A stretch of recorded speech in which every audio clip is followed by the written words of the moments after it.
ঢাকাই সিনেমার ক্ষণজন্মা জনপ্রিয় চিত্রনায়ক সালমান শাহ 1996 সালের 6 সেপ্টেম্বর তার রহস্যজনক মৃত্যু নাড়িয়ে দিয়েছিল পুরো দেশকে। সেই রহস্যজনক মৃত্যু 29 বছর পর অবশেষে আদালতের নির্দেশে মামলা দায়ের করা হলো। সোমবার রাতে রাজধানীর রমনা থানায় এই মামলা করেন সালমান শাহর মামা আলমগীর কুমকুম। এই মামলায় অভিনেতার স্ত্রী সামিরা হক সহ মোট 11 জনকে আসামি করা হয়েছে। এজাহারে প্রথম নাম রয়েছে সামিরা হকের।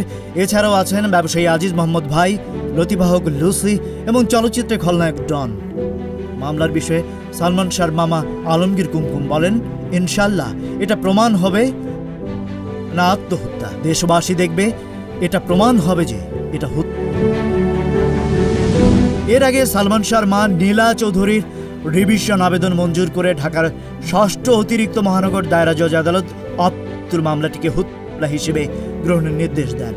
চূড়ান্ত শুনানিতে দেহ কালো দাগ, মলবীর্য বের হওয়া, ঘরে সিরিঞ্জ এবং স্ত্রীর ব্যাগে ক্লোরোফর্ম পাওয়ার মতো গুরুতর অভিযোগগুলো আমলে নেয় আদালত। 25 বছর বয়সে চলে যাওয়া প্রিয় নায়কের মৃত্যু রহস্যের জটকি এবার খুলবে।